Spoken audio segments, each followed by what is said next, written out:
Good evening, and welcome back to my channel at this time. In the previous part, we heard about the origin of Sun Wukong and his insolence. In this part, let's join me for more stories about this thrilling and fascinating journey of cultivation to achieve the Tao. And now, find yourself a comfortable seat and let's begin.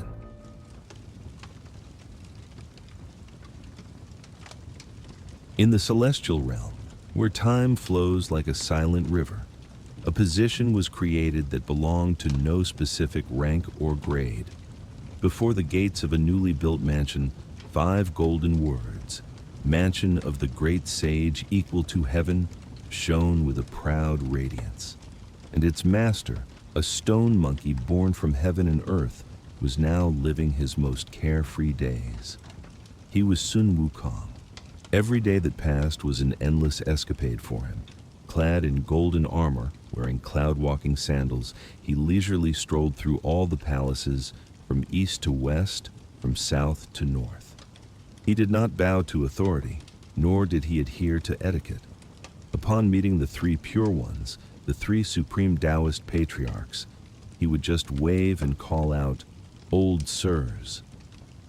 Seeing the 4 heavenly emperors, the 4 kings who governed the 4 cardinal directions of the heavens, he would just casually clasp his hands and greet them with, "Your Majesty."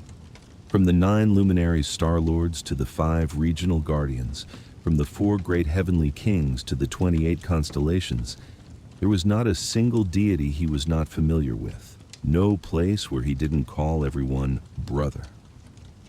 He turned the solemn celestial palace into his own personal playground. The celestial deities, initially annoyed, gradually had to shake their heads and let it go, as if they had grown accustomed to the boisterous presence of the great sage from the mountain of flowers and fruit. But idleness, for a being carrying the chaotic energy of heaven and earth, was the very seed of disaster. One day, during a court session, the Star Lord Xu Jingyang stepped out from the ranks and addressed the Jade Emperor. "1,000 pardons, Your Majesty. The great sage equal to heaven does nothing but roam around all day. Idleness will surely lead to trouble. I fear that with his restless nature, he will sooner or later cause some misfortune. I beseech Your Majesty to assign him a significant responsibility, a specific task to manage. With a job to do, his mind will have a focus, and thus future troubles can be avoided." The Jade Emperor stroked his beard in contemplation. Xu Jingyang's counsel was indeed very reasonable. He immediately summoned Sun Wukong for an audience. As soon as the great sage's yellow-robed figure entered, before he could even perform the proper rites, he asked enthusiastically, "I wonder, for what reward has Your Majesty summoned Old Sun here?" The Jade Emperor smiled, a smile that concealed deep calculations, and then proclaimed, "You have been in heaven for some time now, and we see that you are idle every day, which we fear might lead to boredom. Now, we have a task that is both important and elegant, which we wish to entrust to you. In the Celestial Palace, there's a peach garden called the Garden of Immortal Peaches, where precious immortal peaches are grown. We grant you full authority to manage and oversee that peach garden. Remember, you must guard it carefully and not be negligent." Hearing the word manage, Sun Wukong was overjoyed. He immediately bowed his head in gratitude, his heart soaring with the thought of finally having a job befitting his stature as the great sage equal to heaven. Leaving the Hall of Miraculous Mist, Sun Wukong did not return to his mansion, but flew straight to the Garden of Immortal Peaches. From afar, he could already sense a sweet, pure fragrance wafting through the air. As he landed before the gate, a local earth deity who guarded the garden hurried out to greet him, bowing his head and asking, "Where might the great sage be going?" The great sage puffed out his chest and replied, "I am acting on the orders of the Jade Emperor. From now on, I will be the one managing this place. I have come to conduct an inspection." The earth deity, both astonished and reverent, hastily performed the rites, and then summoned the immortal laborers in the garden to welcome the great sage. They led him inside, along paths paved with jade, amidst rows of lush green trees. The great sage walked around, his eyes sparkling with curiosity and self-satisfaction, then turned to ask the earth deity, "This garden, how many peach trees does it have in total?" The earth deity respectfully replied, "Your Holiness, there are a total of 3,600 trees in the garden. The 1,200 trees in the front here have small flowers and small fruits, and they ripen only once every 3,000 years. Mortals who eat them can achieve immortality, their bodies becoming light and their strength increasing." They went deeper into the middle of the garden, where the peach trees were larger, with luxuriant foliage. The 1,200 trees in the middle here have multi-layered flowers and fruits, with an unparalleled sweetness. They ripen only once every 6,000 years.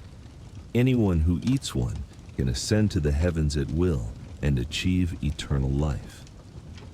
Finally, they reached the garden at the very back, where the air was still and the spiritual energy was most concentrated. The peach trees here had an ancient color, their trunks twisted like slumbering dragons. The earth deity lowered his voice, full of reverence. "And the 1,200 trees at the very back here are the most precious. Their fruits have purple veins and very small pits, and they ripen only once every 9,000 years. Anyone who tastes one will have a lifespan equal to that of heaven and earth." Sun Wukong listened, his heart pounding with excitement. To live as long as heaven and earth. It was an overwhelmingly attractive concept for a being born from the eternity of stone. His gaze upon the ancient peach trees was no longer that of a manager, but that of craving and calculation. A seed of desire had just been sown in the stormy soil of his soul. From the day he took office, Sun Wukong seemed to have changed. He no longer roamed all over the celestial palace. Every few days, he would personally visit the Garden of Immortal Peaches, patrolling seriously, attended by the earth deity and the immortal laborers. He walked past the rows of 3,000-year peaches, nodding with an air of satisfaction. He strode past the 6,000-year peach trees with a commanding presence. Everything seemed to have fallen into order. The celestial court had succeeded in tying down this untamable monkey spirit.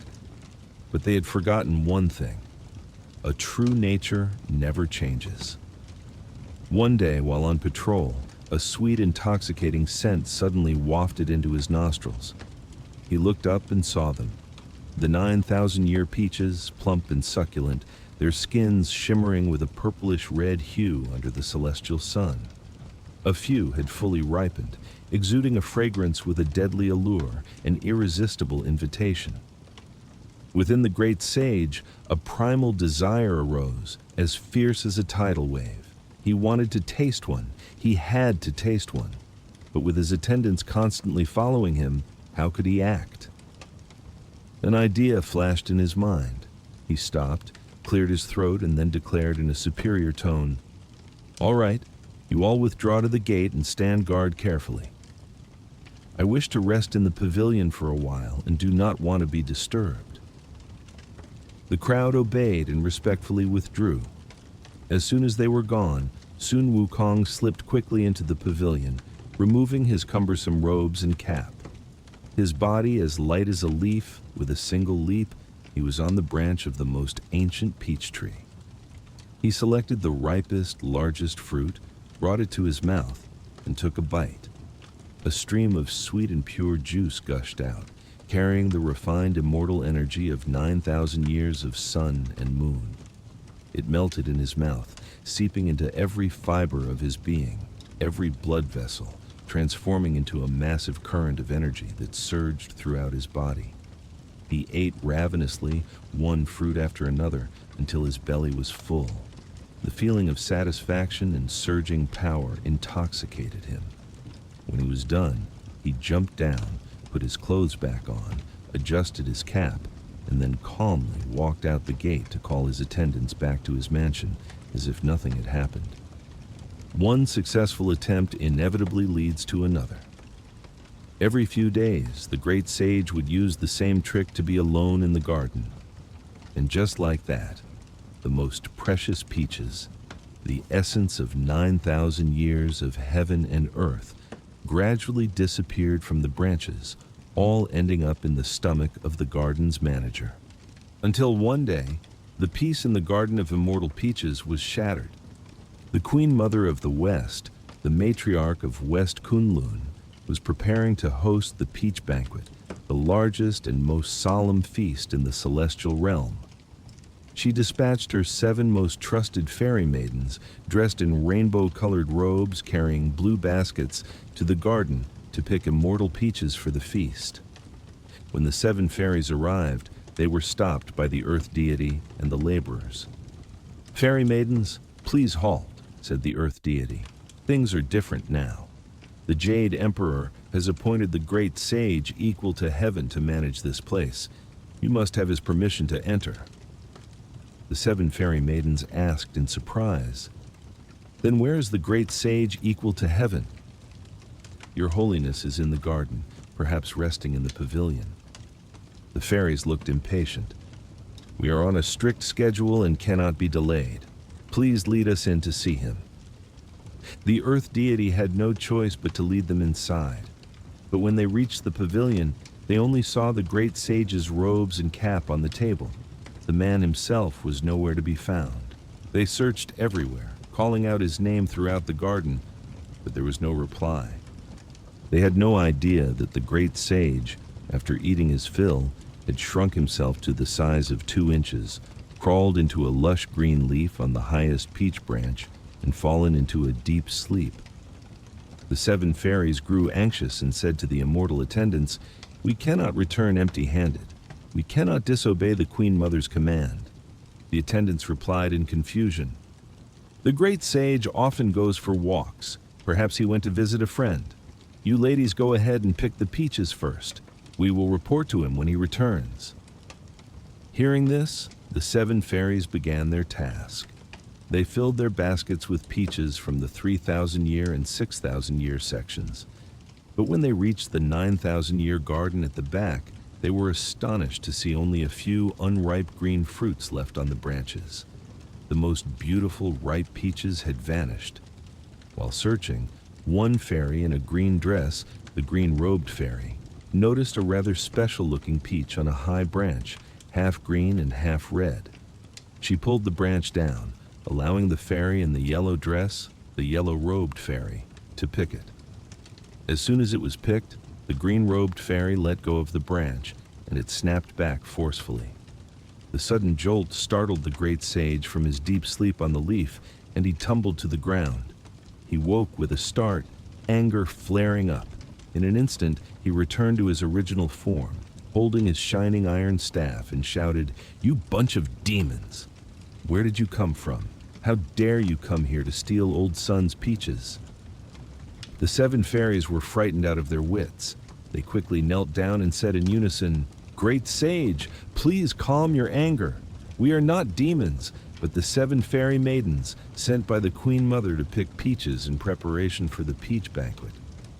Hearing the words, "peach banquet," the great sage's anger subsided, replaced by curiosity. He put away his staff and asked, "Oh, who is the Queen Mother inviting to this banquet?" The 7 fairy maidens honestly recited a long list of the most illustrious names in the 3 realms. Usually, the guests include the Buddha from the Western Paradise, Bodhisattva Guanyin from the South Sea, the various imperial lords, the 3 pure ones, the 4 heavenly emperors, and all the deities from heaven and earth. The great sage listened, nodding, then asked the most important question. "So, am I invited?" The 7 fairies looked at each other, then hesitated and replied, "Well, we have not heard of it." A cold glint flashed in the great sage's eyes. His voice dropped. "I The great sage equal to heaven, a position equal to the heavens, and I even have the merit of overseeing this entire peach garden. Why am I not invited to the feast?" Silence fell. It was not just an oversight, it was an insult. In that moment, he realized that in the eyes of the noble deities, he was still just a savage stone monkey. The smile on his lips vanished, replaced by a frightening coldness. He looked at the trembling 7 fairies and said softly, "Very well. You ladies stand still for me." He muttered an incantation, pointing a finger at them. A faint light shot out. The 7 fairies immediately froze, motionless like exquisite statues, their eyes still wide open, but unable to move or speak a word.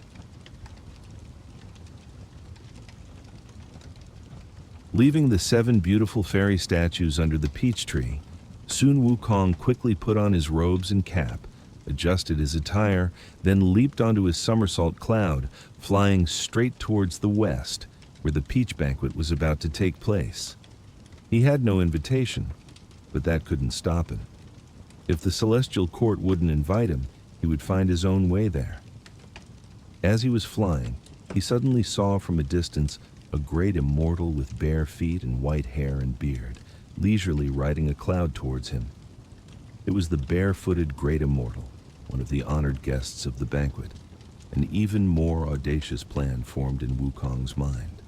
He quickly landed his cloud, clasped his hands in a very formal greeting, and called out, "Venerable immortal, where are you off to in such a hurry?" Seeing the great sage equal to heaven greeting him so politely, the barefooted great immortal also stopped and replied, "I am on my way to the Jade Pool to attend the peach banquet at the command of the Queen Mother." Sun Wukong immediately concocted a story without a hint of hesitation. "Venerable immortal, wait a moment. The Jade Emperor has just issued a new decree. He praised my old son's talent for riding the somersault cloud swiftly, so he specially sent me to inform all the great immortals. The procedure has changed this year. The Jade Emperor wishes to invite all of you to the Hall of Universal Brightness to rehearse the ceremony first, after which you will all proceed to the peach banquet together to add to the grandeur." The bare-footed great immortal was an honest soul, and seeing the great sage speak with such a serious expression, even mentioning a decree from the Jade Emperor, he did not doubt it for a moment. He nodded and said, "I see. Thank you, great sage, for the news." With that, he turned his cloud around and flew towards the Hall of Universal Brightness. Waiting until the bare-footed great immortal was out of sight, Sun Wukong could no longer contain himself. He threw his head back and let out a hearty laugh. The trick had been a complete success. He then muttered an incantation and shook his body. A golden light enveloped him. In a flash, Sun Wukong had disappeared, and in his place stood an exact replica of the bare-footed great immortal, from his stature and face down to his white beard. With his new appearance, he leisurely flew to the Jade Pool. Upon entering the jeweled pavilion where the banquet was set, a scene of magnificent splendor unfolded before his eyes. The banquet table stretched endlessly, laden with all the delicacies of the celestial realm. Rare flowers and exotic herbs emitted fragrant scents, and dishes made from dragon liver and phoenix marrow steamed tantalizingly. Everything was ready, magnificent, and perfect, except not a single guest had arrived, and neither the wine nor the immortal peaches had been brought out yet. The great sage, in the guise of the bare-footed great immortal, was about to sample some dishes when a rich, intoxicating aroma suddenly wafted from the east. It was the scent of jade nectar, the finest immortal wine. He walked quickly in that direction and saw several dozen large wine jars, sealed tightly, yet the aroma still managed to escape, making it impossible for a wine lover like him to resist. The only problem was that several immortal pages were standing strict guard. What to do now? The great sage plucked a fine hair, put it in his mouth, chewed it up, and spat it out. The hair transformed into a tiny winged insect, resembling a sleep fly. He blew gently, and the sleep fly flew over, landing softly on the face of each immortal page. Almost immediately, their eyes drooped, their heads nodded, and they fell into a deep sleep. With no one to stop him, the great sage began to wreak havoc. He chose the most delicious, the rarest dishes, and helped himself generously. He opened the lids of the jade nectar jars, and without bothering with cups, simply tilted his head back and drank glug after glug. The immortal wine truly lived up to its name. It was both sweet and potent, invigorating him to the very tips of his hair. He ate his fill and drank until he was thoroughly drunk. The intoxication turned his audacity into madness. He wrecked the entire banquet table, taking a bite of this dish, a taste of that one, ruining the magnificent feast that the Queen Mother had painstakingly prepared. In his drunken stupor, a flash of reason entered his mind. He thought, "This is bad. I stole immortal peaches, tricked a great immortal, and now I've ruined the peach banquet and drunk all the precious wine. When the guests arrive and the Jade Emperor finds out, he will certainly not spare me. My life is in danger." With that thought, he quickly tried to act sober, staggering as he sought the way back to his own mansion of the great sage, intending to sleep it off there, where he could easily deny everything. But the immortal wine was too strong. The world spun before his eyes. He got lost. Instead of returning to his own mansion, he staggered to a solemn ancient place that emanated the faint scent of medicinal pills. Looking up, he saw 3 large characters above the gate. Tushita Palace. He sobered up a little. "This is the residence of Taishang Lao Jun. I haven't had the chance to visit this old fellow yet. I might as well go in and have a look." In his drunken state, he did not know that this accidental step was about to lead him to a crime even greater than wrecking the peach banquet. A door was ajar, leading into the alchemy chamber, where the ultimate secret of longevity was kept. And inside, not a single soul was on guard.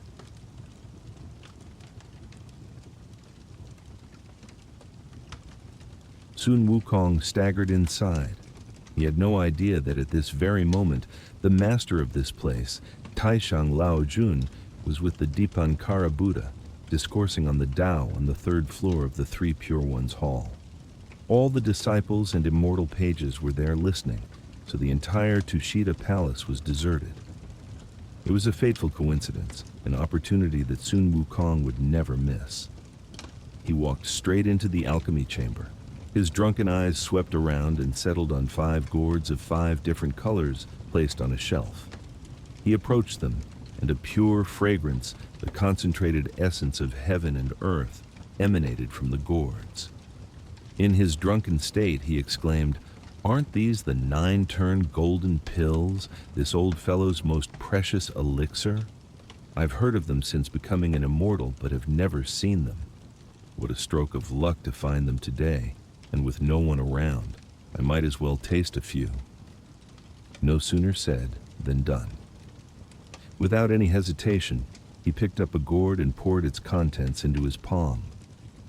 Golden pills, shimmering like jade and as round as beans, rolled out. He tossed them all into his mouth, crunched them like roasted soybeans, and swallowed. He proceeded to empty all 5 gourds in the same manner, not leaving a single pill behind. As the last golden pill went down, a searing hot energy erupted within him, spreading throughout his body. The potent effects of the jade nectar were instantly neutralized. Sun Wukong became completely sober, and as sobriety returned, so did an overwhelming sense of terror. He trembled as he thought, "This is terrible.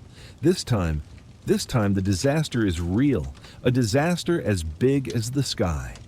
I stole immortal peaches, wrecked the peach banquet, and now I've even taken Lao Jun's golden pills.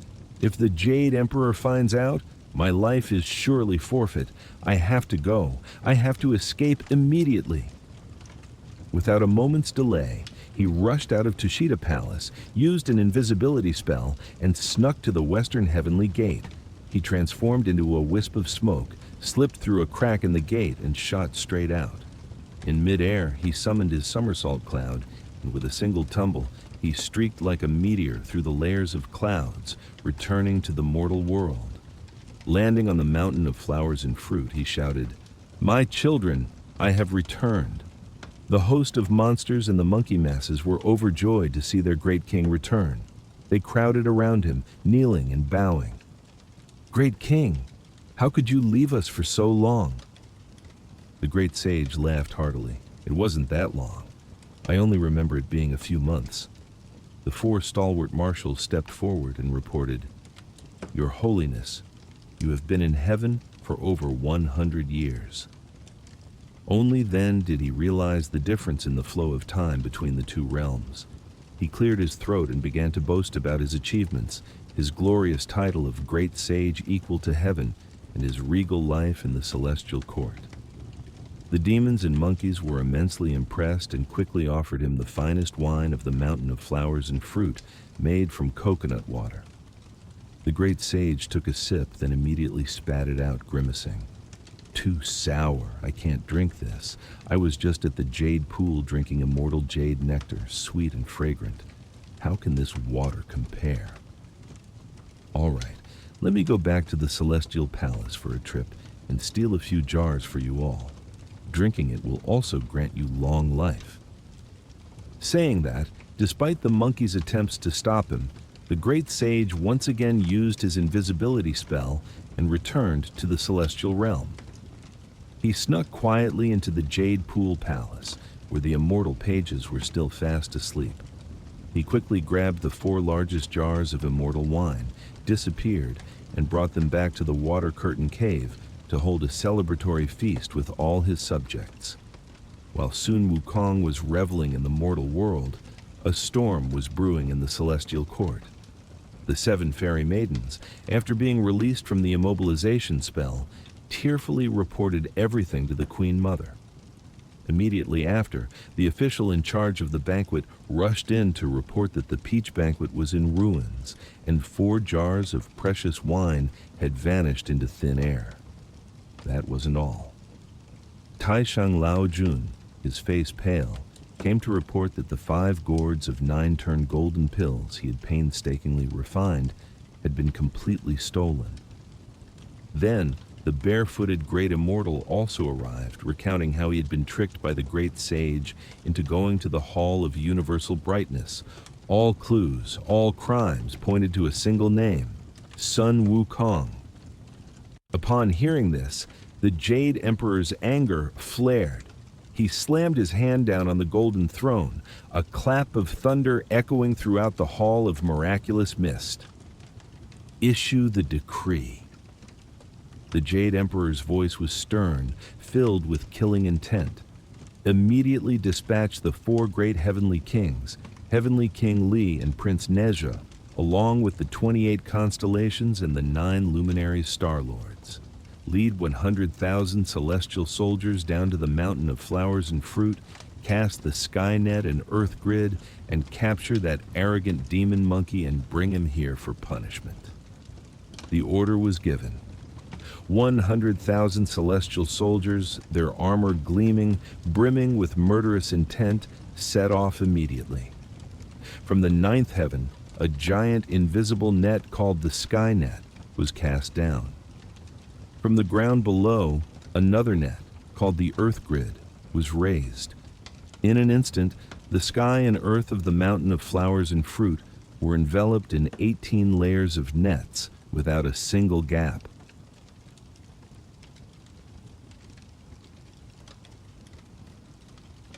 Sun Wukong, seated on his stone throne, threw his head back and laughed heartily, basking in the adoration of his subjects. They did not know that, right above the dome of the Water Curtain Cave, the sky was no longer the sky. It had turned into a dome of gray iron, cold and deadly. Suddenly, the ground trembled. The stone wine cups on the table rattled. The laughter and chatter died down. A lesser demon rushed in from the entrance, his face drained of all color, stammering, "Great! Great king! It's bad!" Outside, outside there are countless celestial soldiers and generals surrounding the entire mountain of flowers and fruit. Amidst the panic of the monkeys, the great sage remained as calm as ever.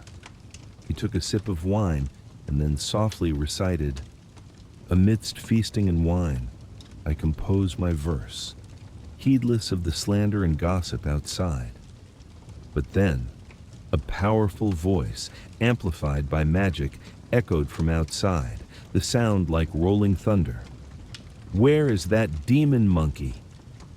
We are the 9 luminary star lords, under orders from the Jade Emperor to arrest you and bring you to justice. If you resist, this entire cave will be leveled." Another lesser demon ran in, his expression even more terrified. "Your Holiness, those 9 fierce gods are insulting us terribly." The great sage sneered, "Let them be. Just bar the door tightly for me." Then he continued reciting his unfinished poem. "With wine and poems, I find my joy. Fame and fortune are but fleeting things." But the celestial court's patience had run out. A deafening boom shook the heavens and the earth. The sturdy stone gate of the water curtain cave shattered into 100 pieces. The 9 star lords of the 9 luminaries, clad in shining armor and radiating murderous intent, stepped inside. The great sage's arrogance was finally replaced by rage. He roared, "You bastards! You dare to break down the door of Old Sun's home." He leaped to his feet, the alcohol in his system seemingly turning into furious flames. He commanded, "Single-horned demon king, led the 72 cave masters and charge for me. 4 stalwart marshals, follow behind for support." The single-horned demon king and the 72 cave masters let out a roar and led the army of monsters charging out. But they quickly realized the difference. The army of the mountain of flowers and fruit, though numerous, was chaotic, fighting with wild instinct. The celestial soldiers, on the other hand, even just the vanguard, had a tight formation and powerful magic. The 9 luminary star lords were like 9 steel mountains, easily blocking and repelling the first wave of attack.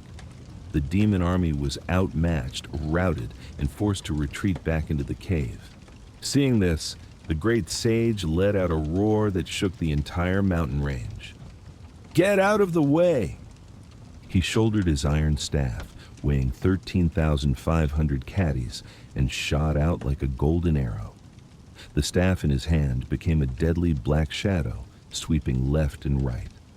The 9 luminary star lords, who had been so majestic just moments before, now struggled to defend themselves. The great sage's power was too immense. He alone fought all 9 gods, forcing them to retreat continuously. One of the 9 luminaries, having just blocked a heaven-shattering blow, shouted, "You fearless Bimawen! You have committed 5 heavenly crimes, stealing the immortal peaches, secretly drinking the imperial wine, wrecking the Queen Mother's banquet, swallowing Lao Jun's golden pills, and even stealing wine for this horde of demons. Now you dare to resist the celestial army, your crimes are even greater." The great sage laughed hysterically. "Correct. I did all 5 of those things, I won't deny it. But what do you want now? Surrender at once, or this whole cave will suffer the consequences. You think you can capture Old Sun with just the likes of you? Let me send you back to heaven with one blow of my staff." He swung his staff, its terrifying power overwhelming the 9 luminaries, who had no choice but to flee back to their main camp to report to Heavenly King Li. Hearing of the defeat, Heavenly King Li ordered the 4 great heavenly kings and the 28 constellations into battle. The great sage, equal to heaven, faced them alone, without a hint of fear. The battle raged from early morning until sunset. Under the might of the great heavenly generals, the The four stalwart marshals and the remnants of the demon army were captured one by one. The single-horned demon king and the 72 cave masters all fell into the celestial net. Now, only the great sage was left on the battlefield, surrounded by the four great heavenly kings, Li Jing and Neja. Though powerful, fighting against so many masters at once was beginning to tire him. Seeing the unfavorable situation, a mischievous smile appeared on his lips. He suddenly leapt back and plucked a handful of golden fur from his body. He put the fur in his mouth, chewed it up, then exhaled forcefully. A terrifying scene appeared before the entire celestial army. From his breath, thousands upon thousands of identical great sages emerged, each holding an iron staff, their eyes blazing, shouting in unison as they charged into battle. In an instant, the sky above the mountain of flowers and fruit was filled with the figures in golden armor.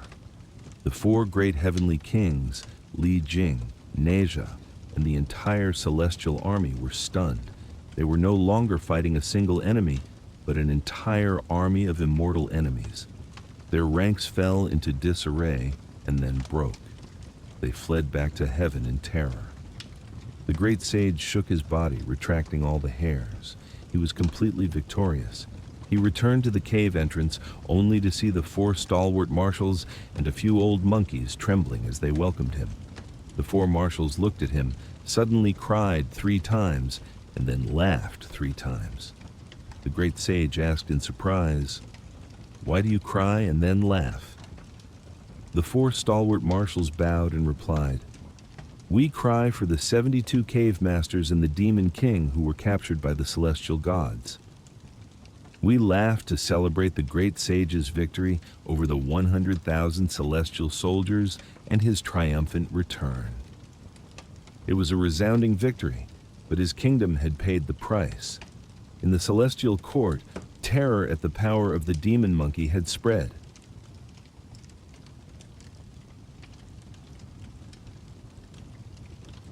In the vast celestial realm, where time flows like a silent river, there's a place called the Jade Pool. This is the domain of the Queen Mother of the West, and it is also where the legendary Peach Banquet takes place, a grand assembly of immortals held only once every 10,000 years. By rights at this moment, the air should be filled with the sound of music, song, and the fragrance of the peaches of immortality. However, an unusual silence enveloped the palace. The high tables laden with gold and jade delicacies were now overturned. Precious immortal wine flowed freely on the floor, mingling with the shattered fragments of glazed cups. A few celestial immortals stood in shock, their faces still filled with disbelief. The joyous feast had ended before it could even begin. The culprit was none other than an arrogant demon monkey who called himself the Great Sage, equal to heaven. Amidst this chaotic scene, a compassionate halo shone forth. Guanyin Bodhisattva from Mount Putuo in the South Sea had just arrived with her disciple Muja, whose religious name was Huyan.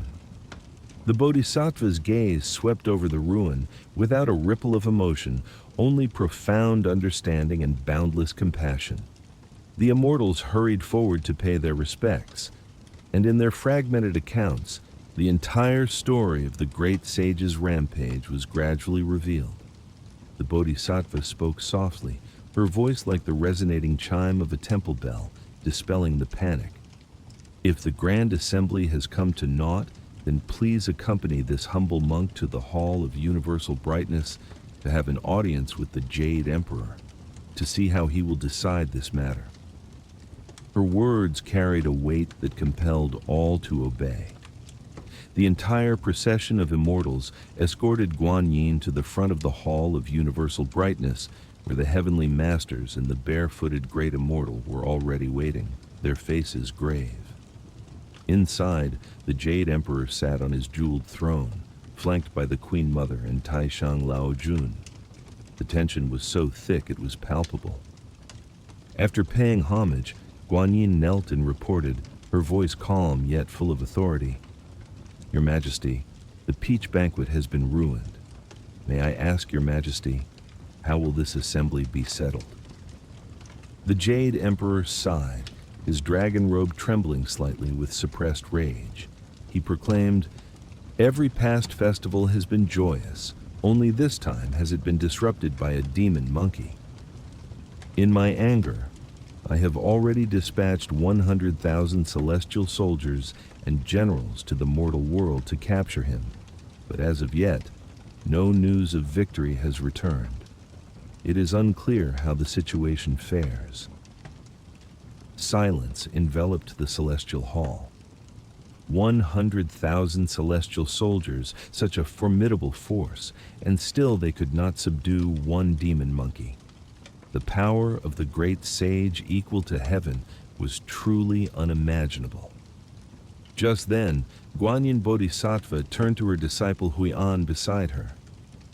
Hui'an, she said, go down to the mountain of flowers and fruit at once to see how the battle fares. If you arrive during the conflict, lend them your aid. Then, return immediately to report. Hui'an bowed in acceptance, his hand tightening on his iron staff, then transformed into a streak of light and shot down to the mortal world.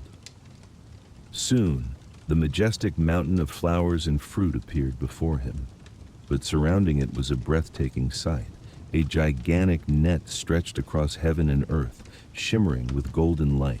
It was the Skynet and Earth Grid formation.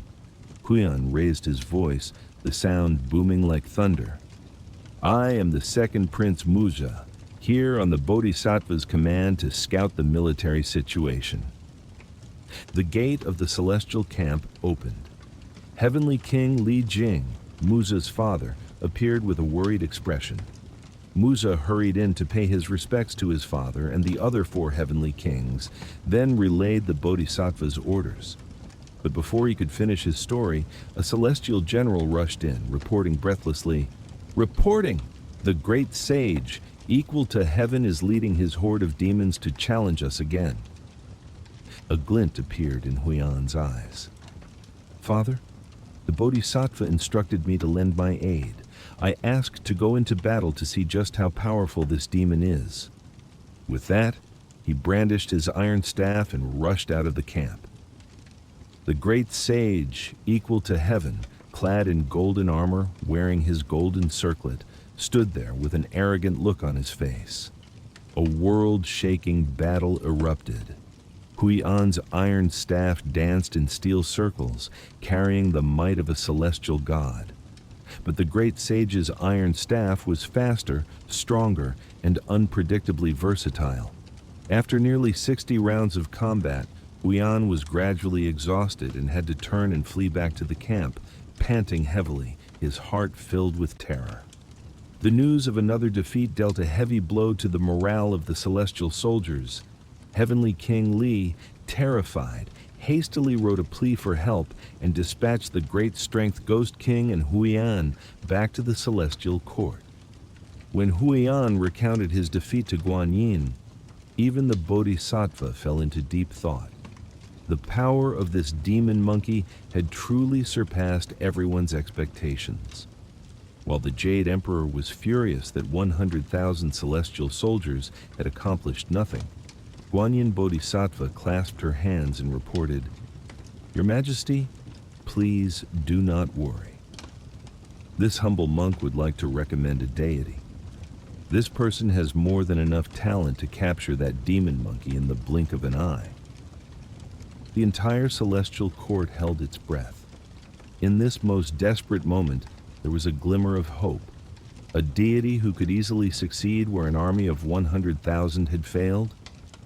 So, who is this proud yet powerful deity, and would he accept the call in the celestial court's hour of need?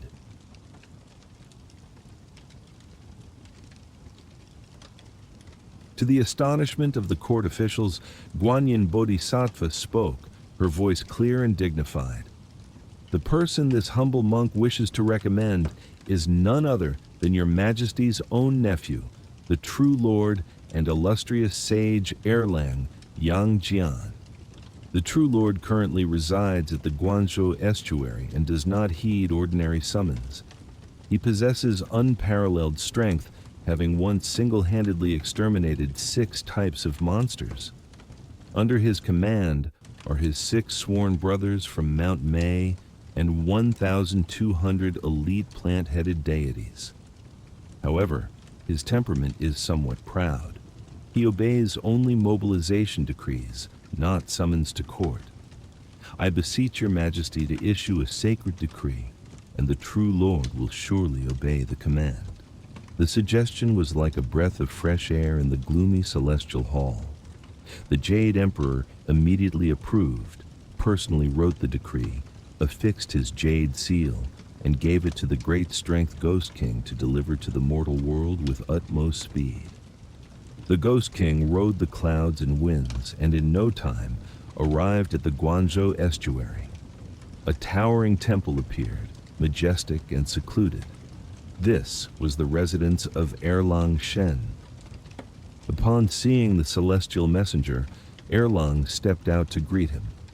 The god wore silver armor, held a 3-pointed double-edged lance, and on his forehead was a third eye, closed but concealing a terrifying power.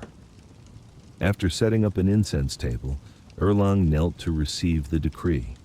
The Ghost King's voice boomed as he read every word of the Jade Emperor's decree, recounting the great sage's crimes and requesting the true lord's aid in quelling the rebellion. After the decree was read, Erlang stood up, his gaze as sharp as a blade. Without a moment's hesitation, he gave his thanks and said to the messenger, "Heavenly messenger, please return first and report to the Jade Emperor. I, Jian, accept the command and will mobilize my troops at once."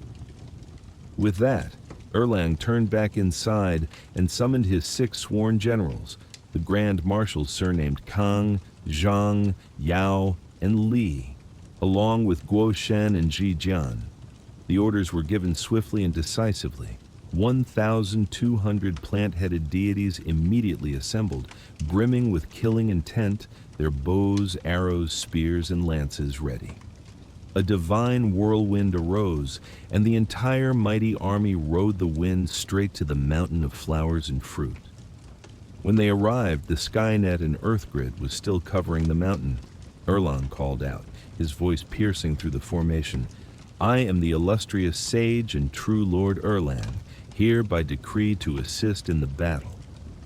Heavenly King Li, upon hearing the news, was as overjoyed as if he had found gold, and quickly opened the camp gate to welcome him. After hearing about the previous humiliating defeats, Erlang merely smiled, a smile full of confidence. "It is just a demon monkey," the god said. "Let's see how his powers measure up against mine. For now, please remove the Skynet and Earth Grid. We only need to surround the 4 sides.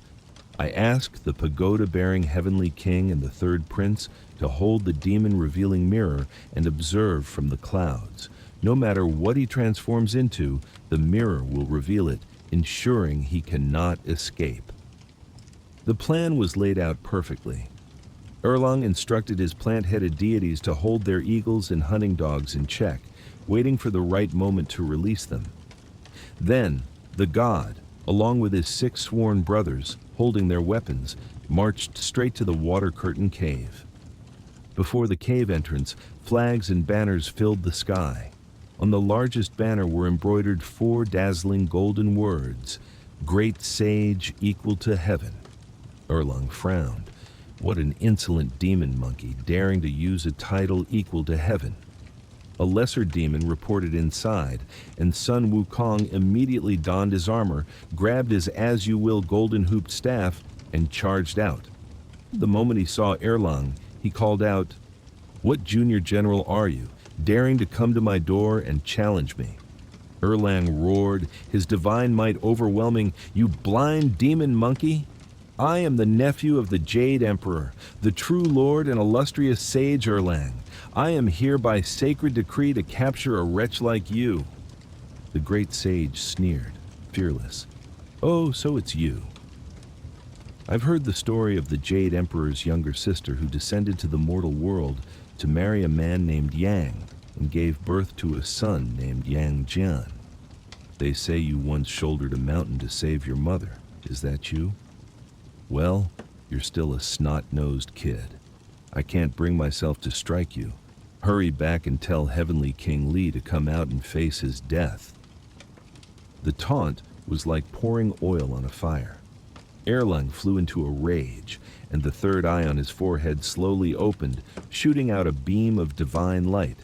"Insolent demon monkey, take a blow from my lance!" Without another word, the two charged at each other. Erlang's three-pointed lance and Wukong's staff clashed, creating thunderous, earth-shaking explosions. They fought from the ground into the air, from the mountainside to the seashore. 300 rounds passed, and the strength and powers of both were still evenly matched, with no clear winner. Suddenly, Erlang let out a roar, and his body shot up to a height of 10,000 zhang. His head touched the sky, his feet stood on the earth, his face was green, his hair red with long fangs. The three-pointed lance in his hand had grown to the size of a mountain, and he brought it crashing down on the great sage. But the great sage was not to be outdone. He too shouted loudly, using his magic to become an identical giant, the iron staff in his hand swelling to the size of Mount Tai as he raised it to block the heaven-sent attack.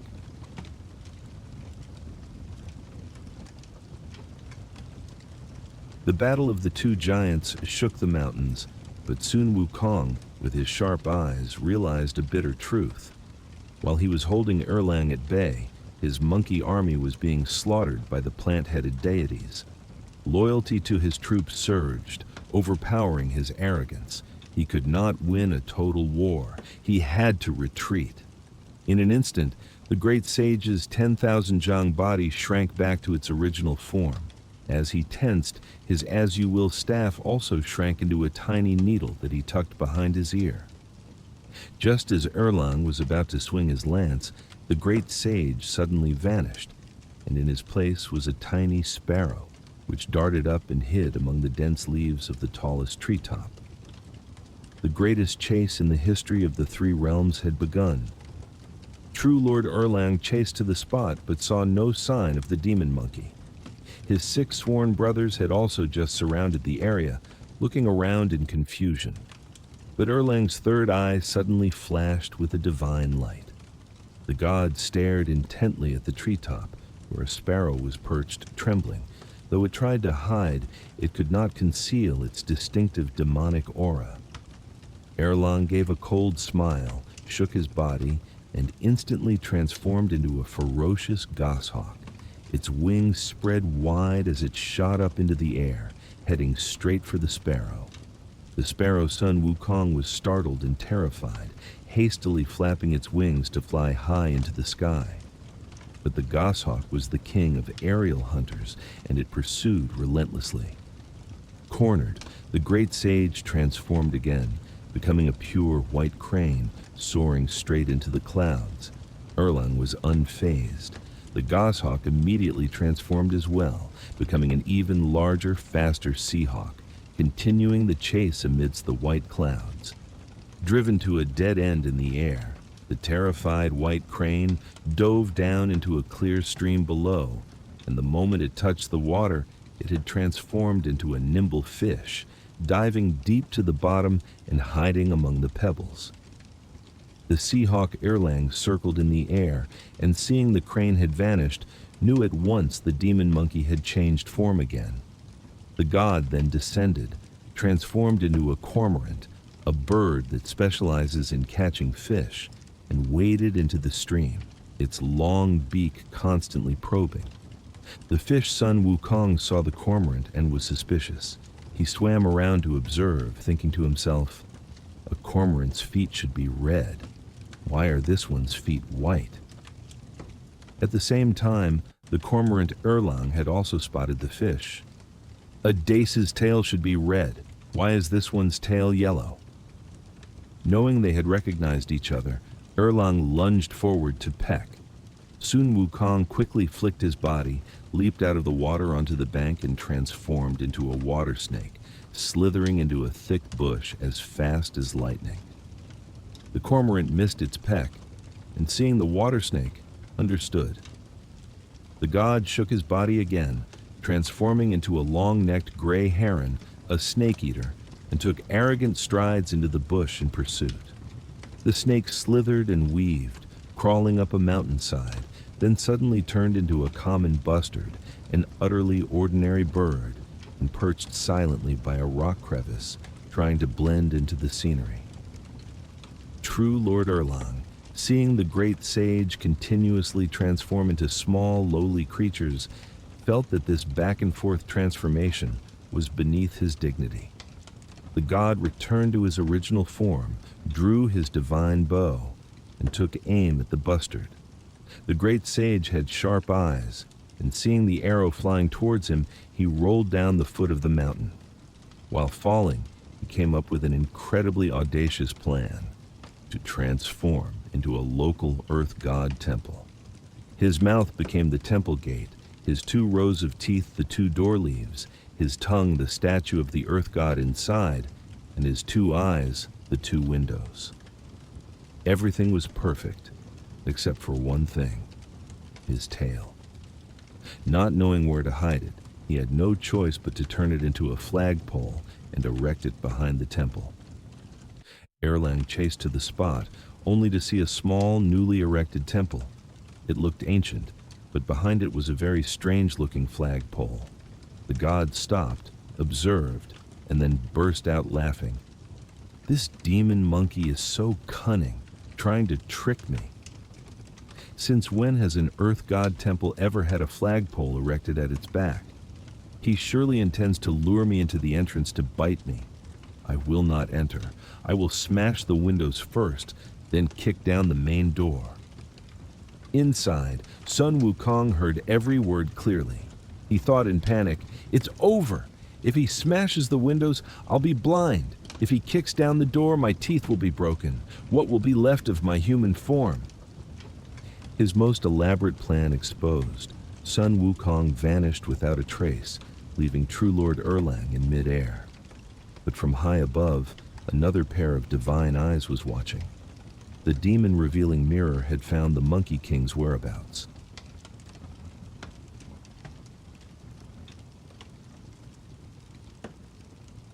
High in the clouds, Heavenly King Li stared intently into the demon-revealing mirror. Suddenly, he burst out laughing, then quickly said to Erlang, "True Lord, look quickly. That monkey has fled all the way to the Guanyin estuary, to your very own residence. Return quickly and capture him." Hearing this, True Lord Erlang couldn't help but be astonished by his opponent's audacity. The god immediately transformed into a streak of light and shot straight back to his home. Meanwhile, Sun Wukong had arrived before the temple at the Guanyin estuary. He shook his body and transformed into an exact replica of True Lord Erlang, from his armor and weapon to his majestic aura. He strode calmly through the gate. The ghost sentinels guarding the entrance thought their master had returned and hastily prostrated themselves in homage, ushering him inside. The great sage brazenly sat in the main seat and ordered the ghost sentinels to bring out the ledgers recording the prayers of the people. He read them with great interest. Some prayed for peace in their households, others asked for a child, and still others hoped to be cured of illnesses. Just as he was perfectly in character, a report came from outside. "The Master has returned." The ghost sentinels ran out in confusion and then froze in shock. Another True Lord Erlang, radiating killing intent, was standing imposingly at the gate. The real Erlang asked loudly, "Is the great sage equal to heaven here?" The ghost sentinel stammered, Reporting. There is a master with your exact appearance inside, reading the ledgers." Hearing this, Erlang's anger flared. The god charged straight inside. Seeing he was discovered, the great sage reverted to his original form, holding his iron staff and laughing, "Don't be so angry. This temple belongs to Old Sun now." Without a word in reply, Erlang swung his three-pointed lance. The great sage raised his iron staff to block. The two plunged into a new battle, fighting from inside the temple out to the courtyard, and then from the Guanzhou estuary all the way back to the mountain of flowers and fruit. But this time, the situation was completely different. Sun Wukong had no way out. Erlang's 6 sworn brothers had already set up a formation, and celestial soldiers and generals had surrounded them from all directions like a steel wall. The celestial net was cast without a single gap. Although the great sage had vast powers, fighting Erlang alone was already a stalemate, let alone being surrounded by an entire army of gods. He fought left and right, but the encirclement tightened with every moment. In the celestial court, the Jade Emperor, along with Guanyin Bodhisattva, Taishang Lao Jun, and other great immortals, stood at the southern heavenly gate, watching the battle through a cloud mirror. The Jade Emperor appeared impatient. "Erlang has been fighting for a whole day. Why is there still no victor?" Guanyin Bodhisattva clasped her hands. This humble monk recommended Erlang because his powers are indeed vast, but it seems they are still not enough to subdue this demon monkey. In that case, let this humble monk lend Erlang a hand. Taishang Laojun turned and asked, "How does the Bodhisattva intend to help?" Guanyin replied, "I will throw my jade nectar vase down, aiming straight for the monkey's head. Even if it doesn't kill him, he will be stunned and fall, creating an opportunity for Erlang to capture him." Taishang Laojun shook his head, stroking his white beard. "That would not be wise. The Bodhisattva's nectar vase is a treasure of porcelain jade. If it hits, it's fine, but if it misses and falls and shatters, it would be a terrible waste. Let this old Taoist help instead."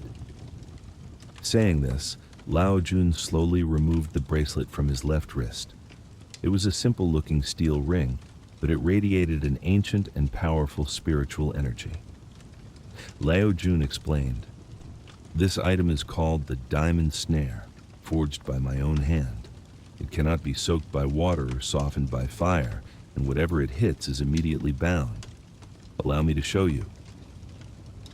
With that, Lao Jun aimed down at the mortal world and gently tossed the ring.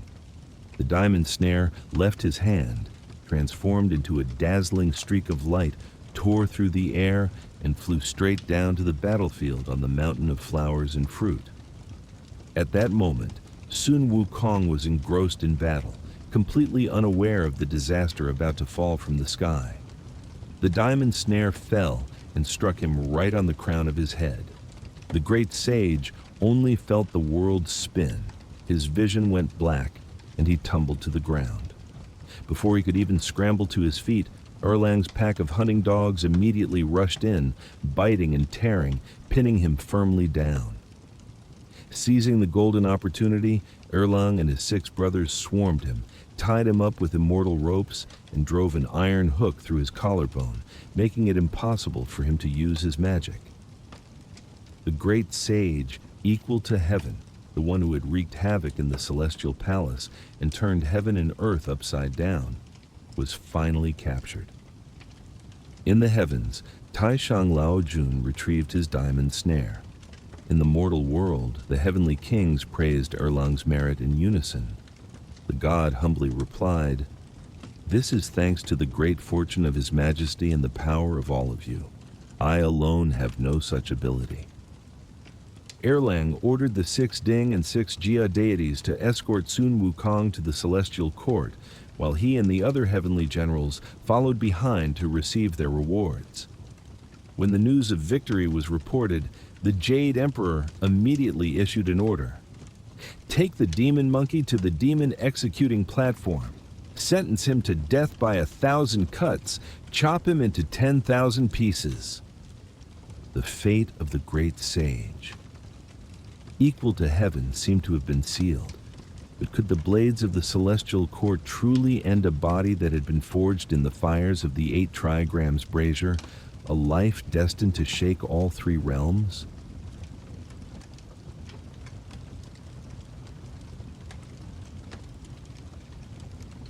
In the celestial court, where time flows like a silent river, the five-colored auspicious clouds were now stained with a gloomy hue.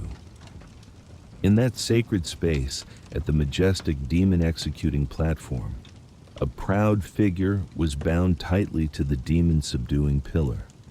It was none other than the great sage equal to heaven, the one who had stirred the three realms, a stone monkey born from the essence of heaven and earth, now facing the supreme punishment of celestial law. The divine generals, the mightiest warriors of the celestial palace, stepped forward one by one to carry out the sentence. But an unprecedented and horrifying scene unfolded. The sharpest divine sword, when brought down, only produced a cold clang before shattering into pieces. The spears of the heavenly generals, which had the power to pierce mountains, suffered the same fate, bending and breaking.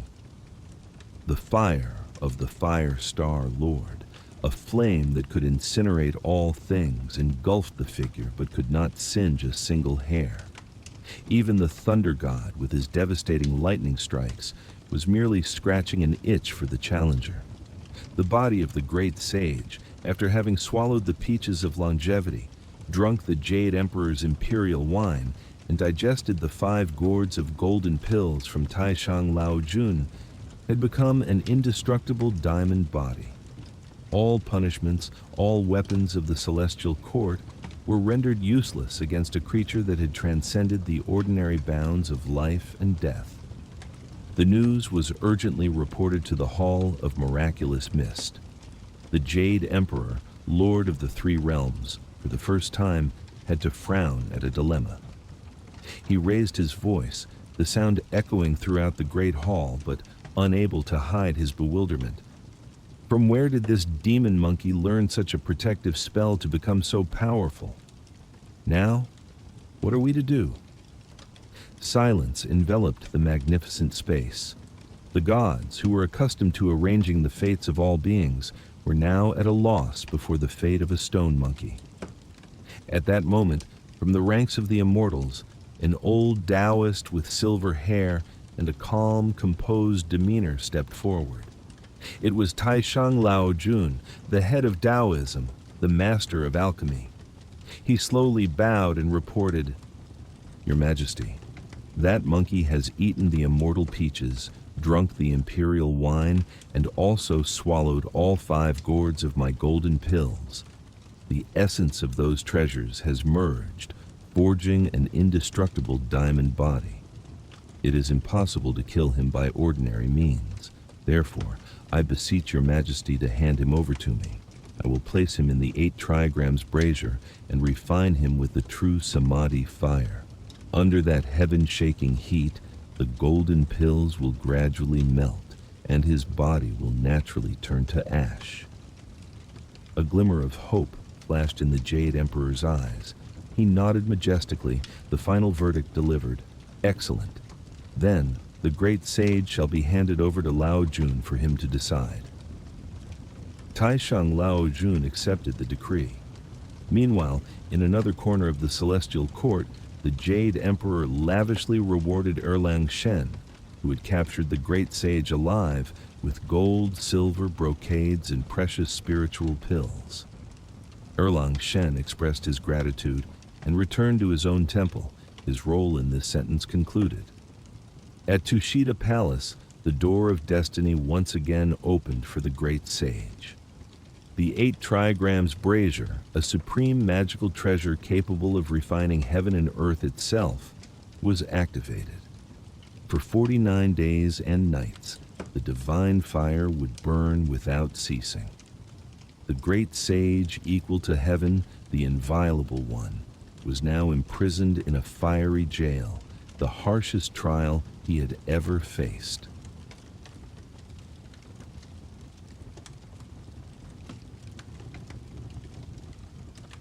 The 49 days and nights began. Inside the 8 trigrams, brazier was not an ordinary flame, but a world of destruction.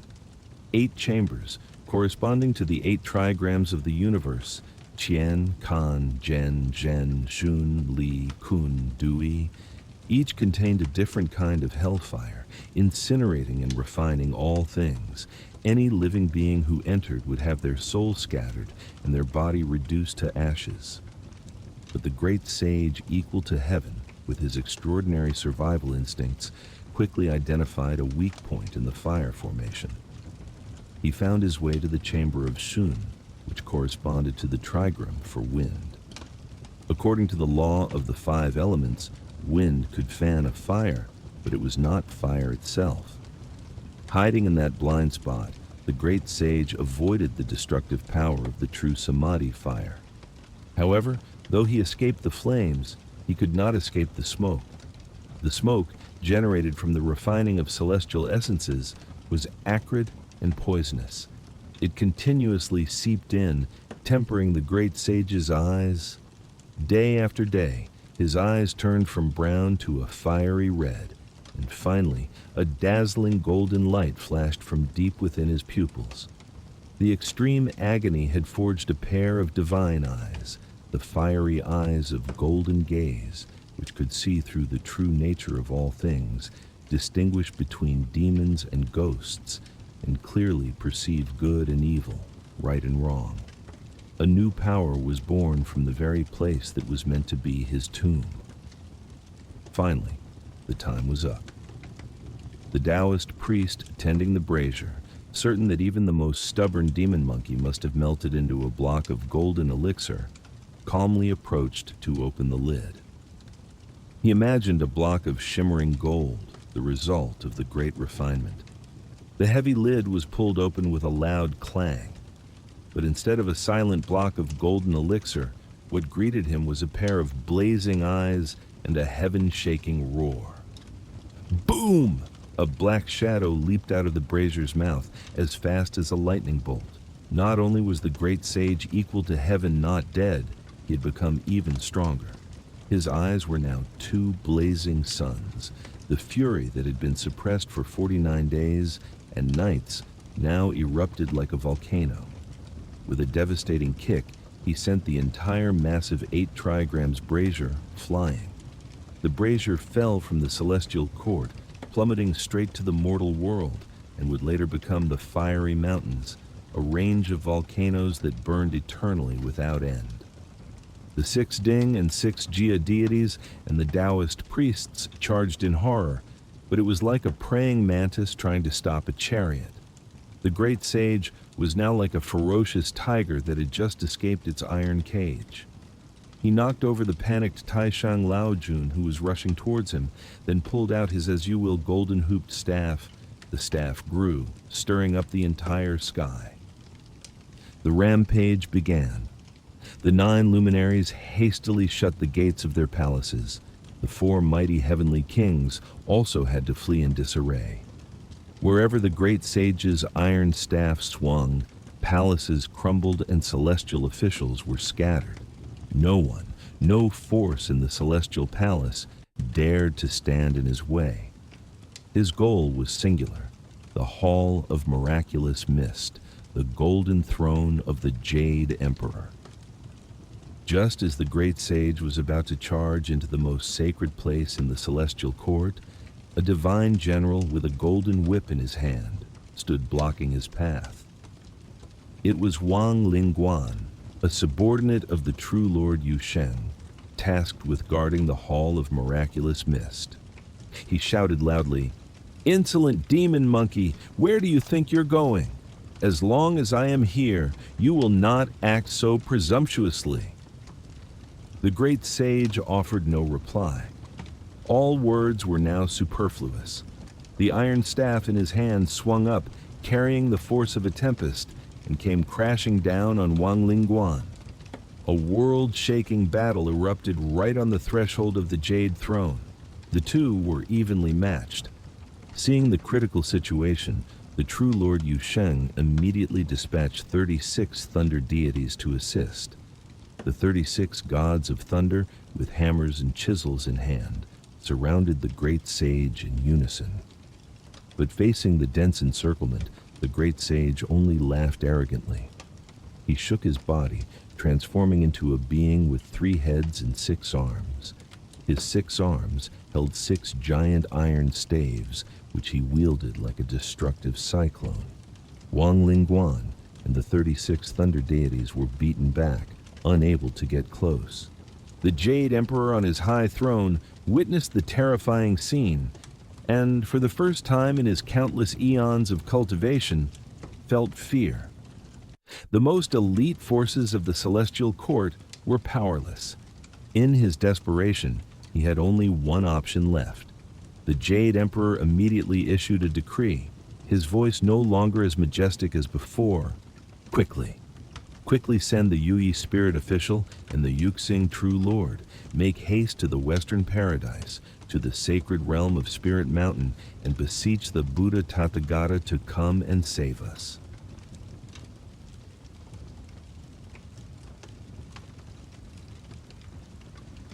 Leaving the fiery battlefield, the 2 celestial messengers rode the clouds, passed countless stars, and flew towards the west. The place they arrived at was the pure land of Buddhism, a world of peace and wisdom, where all the chaos of the 3 realms seemed to stop at the threshold. At Lei-Yin Temple, under the guidance of the 4 great diamond guardians and the 8 great bodhisattvas, the 2 messengers were granted an audience with the Buddha Tathagata. He sat on a 9-tiered lotus throne, his entire body radiating the halo of infinite compassion. He did not need to wait for the 2 messengers to explain. It seemed everything was already within his enlightened vision. After hearing the story of the demon monkey wreaking havoc in the celestial palace, the Buddha just smiled gently. That smile was not one of carelessness, but of a complete understanding of all things in the universe. He said to the bodhisattvas, "All of you, please remain here. I will go to save them." Having given his instructions, he, along with his 2 venerable disciples Ananda and Kashyapa, transformed into a brilliant radiance, and in an instant they had crossed the infinite space and appeared right before the Hall of Miraculous Mist. The clash of weapons, the earth-shattering roars still echoed. The 36 thunder deities were still struggling to withstand the storm created by the great sage. With a gentle gesture, the Buddha ordered the thunder deities to cease their attack. The power in his words made all the divine generals obey unconditionally. The storm of weapons instantly vanished. The great sage, equal to heaven, retracted his 3-headed 6-armed form and returned to his original majestic monkey form, holding his iron staff, his fiery golden eyes staring directly at the newcomer, shouting, "Who are you, and from where, to dare interfere in old Sun's business?" The Buddha maintained his benevolent smile. "I am from the western paradise of ultimate bliss, known as Shakyamuni Tathagata. I heard that you were running rampant, rebelling and causing chaos in the celestial palace, so I came here specifically to understand the reason. Where were you born? In what year did you achieve the Tao that you would cause such a great disturbance?" Upon hearing this, the great sage let out an arrogant laugh, then proudly recited a verse about his origins. "I was born from a celestial stone on the peak of the mountain of flowers and fruit, absorbing the essence of the sun and moon. I was king in the water curtain cave, then crossed the seas to seek a master and learn the way, mastering 72 transformations and achieving immortality. I exterminated demons and helped living beings. It is only because the officials in heaven look down on my low birth that I have resolved to come here and seize the throne that belongs to the talented. He who has virtue and talent should have the position. This throne, why can I not sit on it?" The Buddha, after listening, chuckled. "You are nothing more than a monkey who has become a spirit. How dare you have the ambition to usurp the throne of the Jade Emperor? He has cultivated for 1,550 kalpas, and each kalpa lasts 129,600 years. And you, How much merit have you accumulated to dare to contend for the throne? Why do you not know fear and focus on your cultivation? If you continue this insolence, you will sooner or later meet a greater power and lose your life in vain." The great sage remained unconvinced. So what if he is cultivated for many kalpas? Does that mean he gets to be emperor forever? The old saying goes, "The people will serve a wise king and replace a foolish one." Tell the Jade Emperor to clear out of the Hall of Miraculous Mist and cede the throne to Old Sun, or else I will keep fighting until the three realms know no peace. The Buddha asked further, "Besides immortality and transformations, what other talents do you possess to be so confident?" The great sage puffed out his chest and replied, "I have 72 divine arts, an indestructible body, and especially the somersault cloud, which can travel 108,000 li in a single leap. With such abilities, am I not worthy of being the Emperor of Heaven?" At this point, the Buddha made his proposal. "Very well, I will make a wager with you. If you can leap out of the palm of my right hand, I will acknowledge you as the victor and will personally persuade the Jade Emperor to cede the throne to you. But if you cannot leap out, then you shall return to the mortal world, cultivate for a few more kalpas, and then come back to contend." Hearing this, the great sage laughed to himself. This Buddha is so naive. Old Sun can leap 108,000 li. What is a small hand? Thinking this, he asked loudly, "Do you keep your word?" "Absolutely," the Buddha replied, then slowly opened his right hand. The palm looked quite ordinary, like a lotus leaf. The great sage shrank his iron staff, tucked it behind his ear, then gathered all his strength into his legs, coiled up for momentum, and shot off. He barely had time to shout, "Here I go!" before his figure turned into a streak of golden light, hurtling into the infinite space. The wind whistled past his ears, the stars receded behind him. In no time he had flown past countless galaxies. Finally, he saw 5 giant red pillars ahead, standing tall, supporting a vast blue sky. The great sage said to himself, "I have reached the very edge of heaven and earth. I am surely out of that old Tathagata's hand. This time, the throne of the celestial palace cannot escape me." To be certain, he decided he must leave a mark.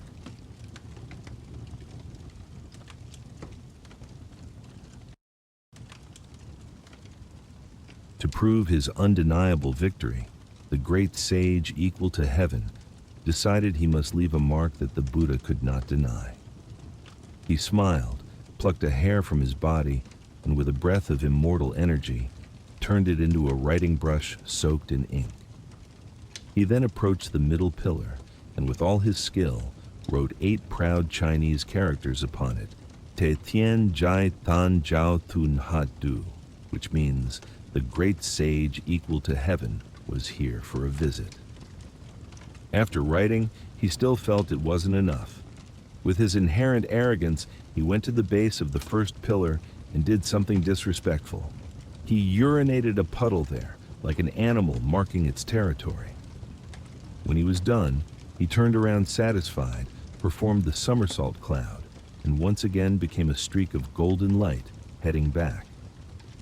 "I have returned," the great sage announced in a booming voice. "Old Tathagata, you'd better tell the Jade Emperor to start packing his things and leave the Hall of Miraculous Mist. I have flown to the ends of the earth. You have lost." The Buddha, still with a compassionate and calm expression, looked at the great sage, his voice without a ripple. "You are a cunning monkey. From beginning to end, you never left my palm, yet you dare to boast." The great sage immediately protested, "You lie. I went to the end of the universe, where there are 5 red pillars holding up the sky. I even left writing there as proof. If you don't believe me, go and see for yourself." The Buddha gently shook his head. "There is no need to go anywhere. You need only look down." The great sage's fiery eyes of golden gaze widened as he looked down at where he stood. An unbelievable sight appeared before him. On the Buddha's middle finger, the 8 characters, "The great sage equal to heaven was here for a visit," appeared clearly, the handwriting identical to what he had just written. And between the thumb and forefinger, the distinct, pungent smell of urine still lingered. The 5 pillars supporting the sky turned out to be just the 5 fingers of the Buddha. His leap of 108,000 li, which he thought had crossed the cosmos, turned out to be just a circle within the palm of the enlightened one. The great sage's pride shattered in an instant. For the first time, he felt a power far beyond his comprehension, a power that could not be resisted. Impossible. This must be a trick. I don't believe it. I must go back and see again, the great sage yelled in a panic, preparing to leap away. But he had no more chances. The moment the great sage lifted his foot, the Buddha gently flipped his hand over. The sky suddenly went dark. His 5 fingers transformed, becoming the 5 massive mountains of the 5 elements: metal, wood, water, fire, and earth. The entire 5 elements mountain range came crashing down, pinning the great sage equal to heaven beneath the weight of the entire universe. In the celestial court, the thunder gods, Ananda, Kashyapa, and the entire celestial host clasped their hands and praised. Excellent, excellent. The great rebellion was finally quelled. The Jade Emperor and the celestial immortals personally came to thank the Buddha. An unprecedentedly grand banquet was held right there in the celestial palace to celebrate the return of peace. The Buddha named this banquet the Peace in Heaven Banquet. The Queen Mother of the West personally offered the most delicious immortal peaches. The South Pole Star-Lord, the barefooted Great Immortal, and other immortals all brought their most precious gifts to show their gratitude. Celestial music played, fairy maidens danced and sang, and the celestial court returned to its original splendor and magnificence. As the feast was ending, the Buddha was about to take his leave when a spirit official rushed over to report. Reporting to the Buddha, that demon monkey has managed to stick his head out of the mountain. The Buddha just smiled and said, "It's all right." He reached into the sleeve of his cassock and took out a piece of paper with 6 shimmering golden characters on it. Om Mani Padme Hum. He instructed the Venerable Ananda to take the paper and paste it on the peak of the highest mountain in the 5 elements range. As soon as the paper talisman was applied, the entire mountain range seemed to root itself deeper into the earth, becoming 10,000 times more solid. The great sage equal to heaven, no matter how great his powers, could only stick his head and hands out, but could not move his body at all. His work done, the Buddha bid farewell to the Jade Emperor and the other deities. But before returning to the Pure Land, his compassion arose once more. He summoned the local earth god and the 5 regional guardians and instructed them to guard the great sage. He proclaimed, "Stay here and watch over him. When he is hungry, feed him pellets of molten iron. When he is thirsty, give him molten copper to drink. Wait until his sentence is complete. Someone will come to save him." As soon as his instructions were given, the Buddha returned to Spirit Mountain.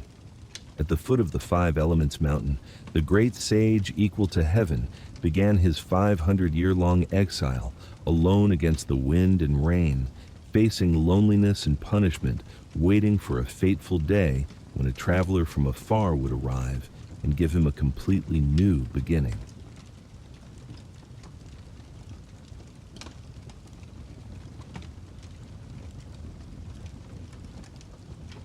After the heaven-shaking, earth-shattering chaos, the celestial realm finally found its inherent tranquility once more. The 5 colored clouds gathered again over the peak of Spirit Mountain, where the Buddha Tathagata resided. Returning from the celestial palace to the precious Layan temple, he was solemnly welcomed by all the bodhisattvas, Vajra guardians, and arhats. Banners and jeweled canopies filled the sky, and the sound of chanting echoed, cleansing all traces of the recent chaotic battle. Seated peacefully on the 9-grade lotus throne, the Buddha Tathagata's entire body radiated a brilliant halo, illuminating the entire space. This light was not dazzling, but warm and compassionate, like the morning sun after a long and stormy night. The bodhisattvas and Vajra guardians clasped their hands in reverence, their hearts still filled with amazement, and began to inquire. Venerable One, who could have possessed such power and audacity to single-handedly wreck the peach banquet and throw the entire celestial court into chaos? In a deep and resonant voice, the Buddha Tathagata recounted the entire story of the stone monkey, born from a celestial stone, who learned 72 transformations, proclaimed himself the great sage equal to heaven, and culminated his rebellion with the great havoc in the celestial palace. He told of how he had used his boundless wisdom and spiritual power, turning his palm into the 5 Elements mountain to temporarily imprison that unruly demon monkey, awaiting a future opportunity for him to atone for his sins. After listening, all the deities understood the full story, their hearts filled with both astonishment at the demon monkey's power and admiration for the Buddha's compassion and immeasurable might. Time flew by, and in the blink of an eye, nearly 500 mortal years had passed. One day, the Buddha summoned all the bodhisattvas, holy monks, arhats, Sangharama guardians, and Yed guardians. He proclaimed, "Since the day I subdued the demon monkey, nearly half a millennium has passed according to the lower realms calendar. Today, on this special occasion, I have a precious treasure called the Ulambana Basin. Within this jeweled basin are countless rare flowers and exotic fruits from the Buddha's realm, fragrant and sweet. I wish to bestow them upon you all to enjoy." The entire assembly was overjoyed, unanimously clasping their hands in gratitude. The Buddha then signaled for his 2 disciples, Ananda and Kashyapa, to respectfully bring the Ulambana Basin and distribute the immortal fruits to each person. After enjoying the precious gift, their hearts filled with gratitude, the bodhisattvas again requested the Tathagata to teach them the wondrous Dharma. The Buddha nodded benevolently. He expounded upon the 3 baskets of scriptures, on the path of cultivation to achieve enlightenment, and on the nature of all things in the universe. When the Dharma talk concluded, he slowly continued, "I have observed the 4 great continents of the world with my wisdom eye, and see that the living beings in each place are different. The people of the eastern Purva-Videha continent are full of reverence and kindness. Those in the western Aparagodanya continent have peaceful natures without greed or conflict. The beings of the northern Uttarakuru continent, though strong, are fond of killing and accustomed to falsehood and deceit. Only the southern Jambudvapa continent is the most complex of all. There, people are greedy, hateful, and deluded, immersed in desires, frequently causing scenes of violence and war. Their words are fierce and malicious, creating immeasurable negative karma." He paused for a moment, his gaze distant, then continued, "Now, I have the 3 baskets of true scriptures, a treasure trove of truth that can resolve suffering, exhort people towards goodness, and help them escape the sea of suffering and transmigration.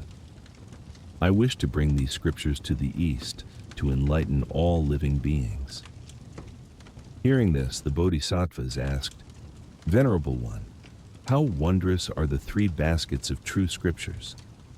Tathagata replied, "The Tripitaka consists of the Vinaya Pitaka, the Sutta Pitaka, and the Abhidhamma Pitaka.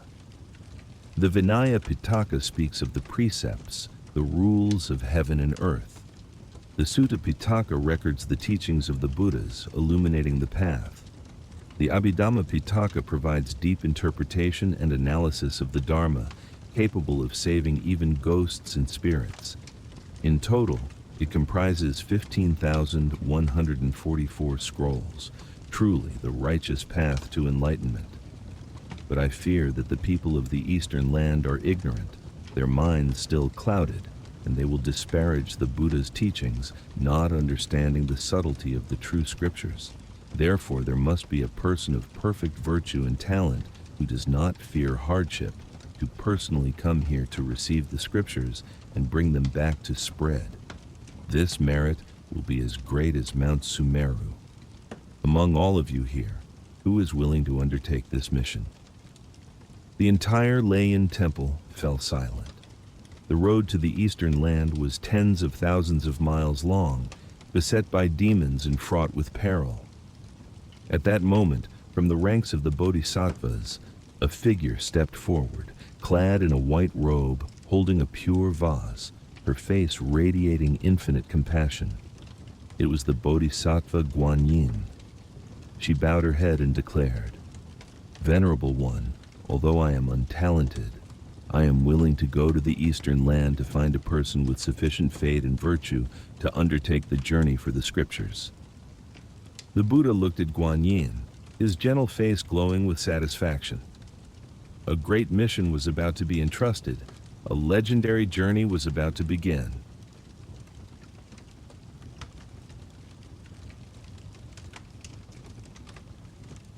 Having received the golden plaque and powerful magic treasures from the Buddha, Bodhisattva Guanyin and her disciple Hui'an set off immediately.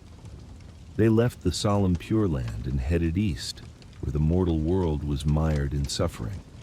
The brocade cassock in Hui'an's hands glowed with a soft light. The 9-ringed kakara staff chimed with clear sounds, and the 3 golden fillets lay dormant, awaiting their fated yet unruly wearers. On their journey of 10,000 miles, the master and disciple passed through countless immortal landscapes. One day, they stopped at Mount Yuzhen and were welcomed by the great immortal of the Golden Summit. After tea, upon learning the purpose of the Bodhisattva's journey, the great immortal asked curiously, "When will the scripture seeker begin his journey?" Guanyin replied, her gaze fixed on the distance, "I fear it will be another 20 or 30 years." The journey to find the fated person had only just begun. Bidding farewell to the great immortal, the master and disciple continued forward. Flying amidst the clouds, Guanyin suddenly looked down at the mortal world and saw a great river blocking the way. This river was strange. Its waters churned with a turbid yellow color, and not a single boat or floating branch could be seen. A resentful aura rose to the sky. A mere glance was enough to send a chill down one's spine. This was the Flowing Sands River, 800 miles wide, which no mortal could cross. Guanyin frowned slightly, thinking to herself, "With such a treacherous place, how can the scripture seeker pass?" No sooner had the thought crossed her mind than the river's surface erupted in violent waves. The water roared like a savage beast, and from midstream, a monster with fiery red hair, grayish-blue skin, and a hideous face leapt onto the bank. It held a precious staff and, without a word, charged straight at the bodhisattva. Hui'an reacted with extreme speed, shouting, "Monster, do not be impudent!" and swung his own iron staff to block the blow. The precious staff and the iron staff clashed with loud clangs, sending sparks flying. The water on both banks surged like a tempest. The two fought for more than 10 rounds without a clear winner. The monster, seeing his opponent was formidable, stepped back and asked, "Who are you to dare block my path?" Hui'an replied sternly, "I am Muja, the second prince of Heavenly King Li, now serving the Bodhisattva. How dare you so arrogantly block our way?" Hearing the name of Bodhisattva Guanyin, the monster was startled with fear. He quickly looked up at the clouds, and indeed saw her standing there, her face compassionate yet full of majesty. He immediately threw down his weapon, ran to prostrate himself at Guanyin's feet, and kowtowed repeatedly, "Bodhisattva, please forgive me. This lowly demon was blind and did not recognize your holy presence." He wept as he recounted his story. Originally, he was the curtain-lifting general, an attendant to the Jade Emperor. For accidentally breaking a crystal lamp during a peach banquet, he was severely punished by the Jade Emperor, beaten 800 times, and exiled to the mortal world, transformed into this ugly shape. Furthermore, every 7 days, an invisible sword would fly down from the sky and pierce his side, a pain that went to the bone. Unable to bear the hunger and cold, he had to resort to capturing and eating passers-by. After listening, Guanyin, full of compassion, said, "You have already committed a crime in heaven, and now you add the sin of killing, piling sin upon sin. I am now under the Buddha's command to find a scripture seeker. If you are willing to take refuge in the Dharma and assist that person on his journey to the Western heaven, I will make it so that sword no longer torments you. When your meritorious service is complete, you will be restored to your former position. What do you say?" The monster was as happy as if he had found gold and hastily agreed. He pointed to the river and said, "I am willing to take refuge. However, all the previous scripture seekers have been eaten by me. I threw their skulls into the river, but strangely they did not sink and just floated. Finding it odd, I strung them together into a necklace. There are 9 of them in total."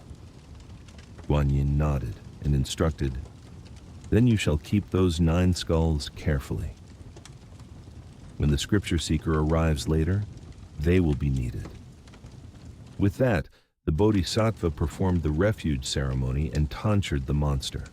Seeing that he resided in the flowing sands river, Lu Sa Ha, she gave him the surname Sha, Sa, and the religious name Wu Jing, No Tin, meaning awakened to purity.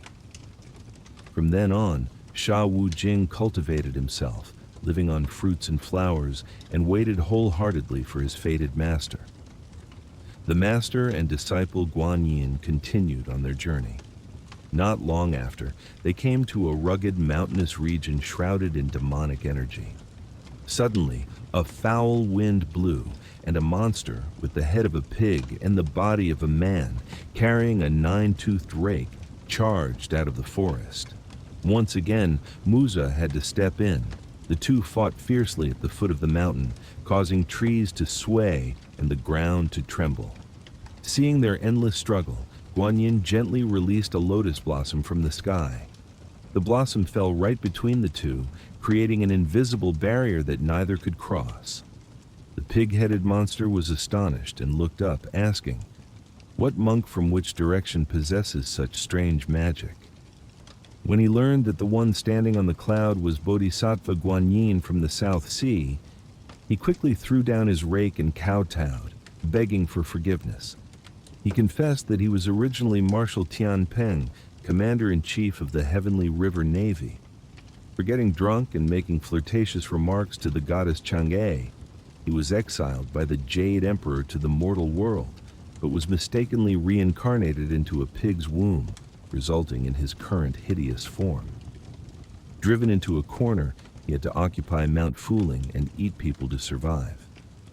Guanyin admonished him, "You committed a crime in the upper realm, and now that you are down here, instead of repenting, you continue to create bad karma. You are cutting off your own path of retreat." The monster sighed. "Oh, Bodhisattva, if I follow the Buddhist rules, I will starve to death. It's better to eat passers-by to fill my stomach. Why should I fear 2 sins or 3? Guanyin explained gently, "If a person's heart wishes for goodness, heaven and earth will surely help. If you are willing to cultivate, the fruits and vegetables in the forest are enough to sustain you. Why must you eat people?" That sentence was like a wake-up call, awakening the monster. He knelt and kowtowed, begging to be saved. Guanyin then promised to let him follow and assist the scripture seeker to atone for his sins.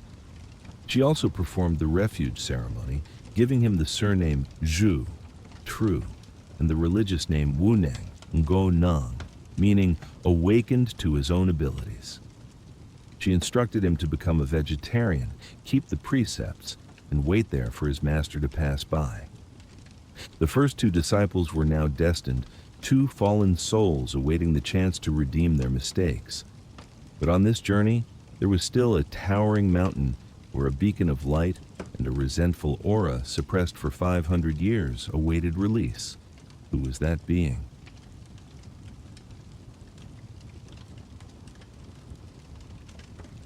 Having subdued the two demons of divine origin and set them on a path of atonement, Bodhisattva Guanyin and Hui'an continued their journey. They passed through desolate lands, through ancient gloomy forests, and then one day, a strange sight appeared before them. In midair, right at a celestial gate in the mortal world, a pure white dragon was hanging upside down, bound tightly in chains. The dragon's body sagged, its scales shimmering weakly in the faint sun. Its former majesty was now replaced by only pain and despair. Seeing Bodhisattva Guanyin passing by, the white dragon, as if seeing a final ray of hope, cried out in a pathetic plea, "Bodhisattva, save my life! Merciful Bodhisattva, please save my life." Guanyin stopped, her eyes full of compassion, and asked, "What dragon clan are you from, and why are you suffering such a terrible punishment?" The white dragon sobbed as he told his story. He was the third prince of Ao Shun, the dragon king of the West Sea. In a moment of anger, he had set fire to a precious pearl in his father's palace. The dragon king, furious, considered his son rebellious and reported him to the celestial court. The Jade Emperor, in his wrath, ordered him to be hung here, beaten 300 times, and to await the day of his execution. Understanding the situation, Bodhisattva Guanyin did not hesitate for a moment. She and Hui'an immediately rode a cloud and flew straight to the celestial court. With the help of the heavenly masters, she was granted an audience with the Jade Emperor. Guanyin bowed and reported, "Your Majesty, this humble monk is on a mission from the Buddha to find a scripture seeker in the East. On my way, I encountered a sinful dragon awaiting execution. Now that the great task of fetching the scriptures requires assistance, I implore your Majesty to mercifully pardon him so that he may have the chance to transform into a horse to carry the scripture seeker and atone for his sins." The Jade Emperor, who had always respected the Buddhist Dharma, found the Bodhisattva's plea reasonable and just and immediately approved. He ordered a celestial general to unchain and hand the sinful dragon over to Guanyin. The third prince, having escaped death by a hair's breadth, was overjoyed and hurriedly kowtowed in gratitude to the Jade Emperor and the Bodhisattva. Bringing the young dragon down to the mortal world, Guanyin instructed him, "You shall hide yourself in this stream. When the scripture seeker passes by, you must transform into a white horse and serve him with all your heart. That is the only way for you to wash away your sins." The young dragon obeyed, diving deep into the stream to wait patiently. The mission was almost complete.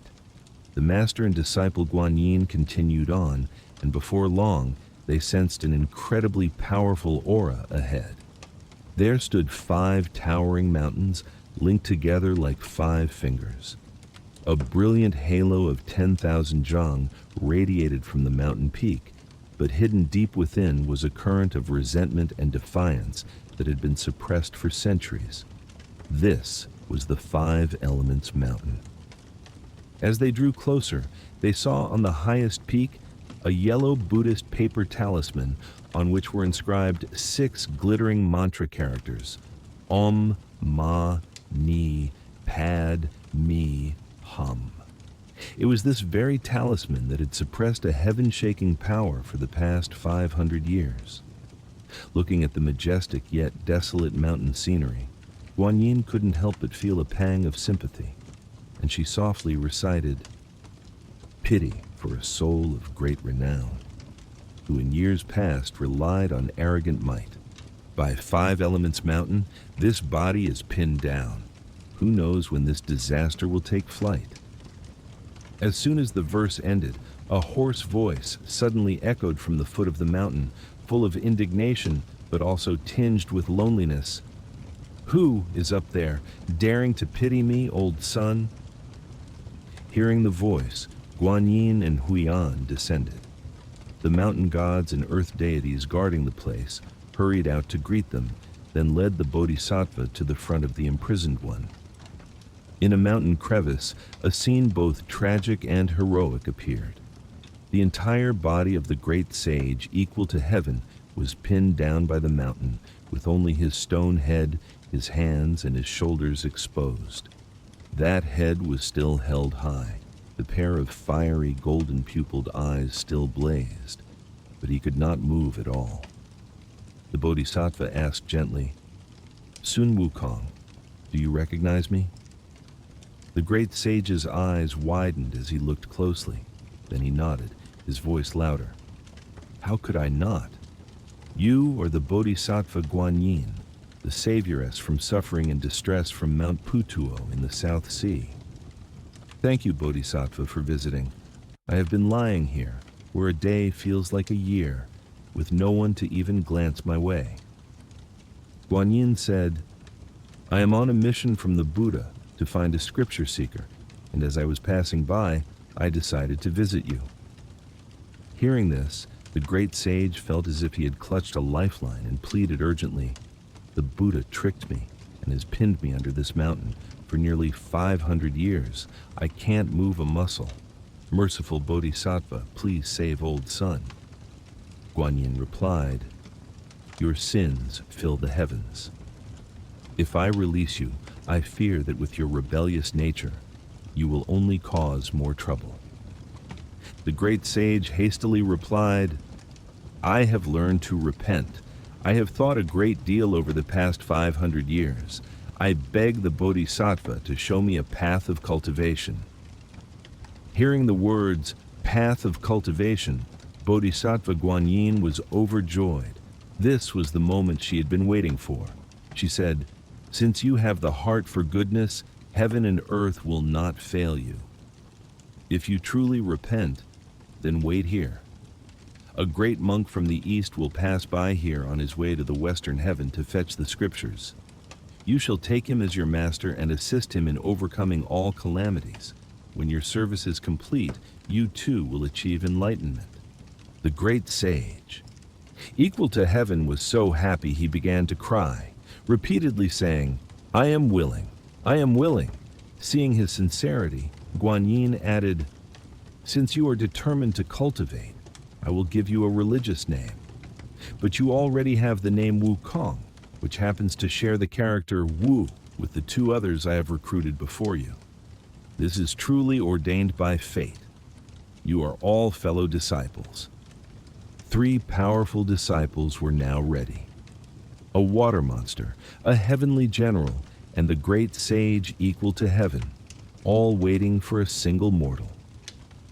Now, Guanyin's mission had reached its final stage, to find that person amidst the bustling capital city of Chang'an.